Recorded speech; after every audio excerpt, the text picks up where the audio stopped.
iPadOS 17 was announced back at Apple's WWDC, and it's actually the only developer beta I am running currently. So my iPhone, Apple Watch, Mac, they're all staying on the latest public version. But my iPad, I decided to run iOS 17 on. So we got developer beta 2 yesterday, and it's really making me think, what is Apple trying to do with iPadOS anymore? Because iPadOS, it seems to now be an overthought. Similar to how tvOS was at the events, and this was the first real change to tvOS we have gotten in a very long time, because iPadOS 17 brings some nice features, but they bring basically the same thing that my iPhone on iOS 16 has. It brings over the lock screen customization and everything else that my iPad was already missing. Why have two so similar devices running basically the same software but have different features? Now, iPadOS 17 is bringing all the new features that iOS 17 seems to have, maybe missing one or two, but a majority of it does seem to be brought over. We also got a health app, which, okay, we got a health app for the medical professionals who use iPads, but I don't know about you. I've opened the health app on here. I don't think I'm opening it ever again. The only time I look at my health data is when I'm on my iPhone and I want to look at something specific. Now, I am also a healthy individual, so there isn't anything for me to worry about, but I go into the health app on my iPhone once a day. When I'm on my iPad, not really looking at it the same way as I would with my phone. So why did we add that and not a calculator? That, I think, was the biggest oversight with iPadOS 17. And I know it's a feature a lot of us actually wanted for a while now.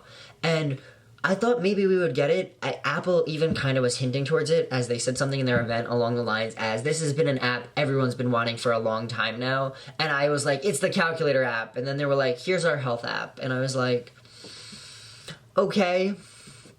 Now, personally, I would have preferred to get a calculator over the health app. The health app, I think, could have waited another year till iPadOS 18. Maybe this will change as time goes on, and I'll use the health app more. But having everything on here that has been now the same as my iPhone, I think we just remerge them back, go back to just iOS on both devices.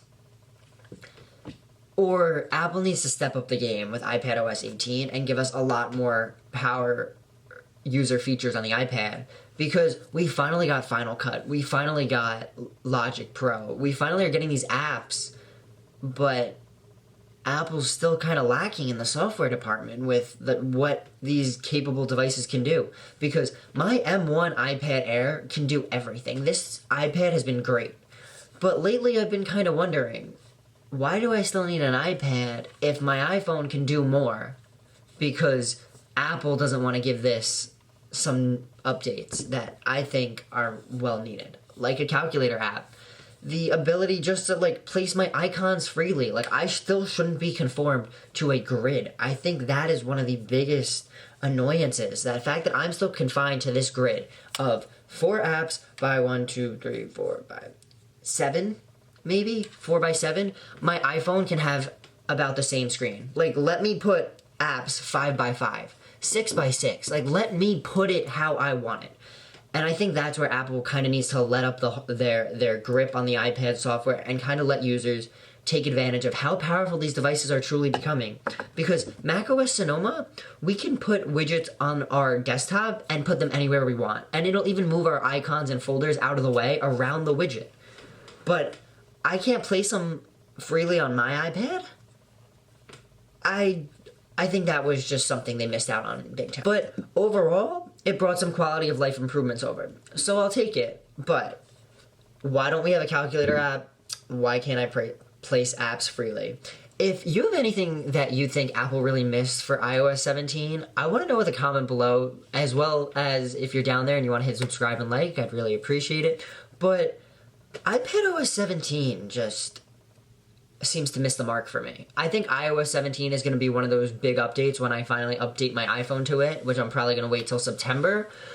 But we'll have to see, because right now, I'm not impressed. And I want you to remember, today's a good day to make a great day, and I'll talk to you in the next one. Peace.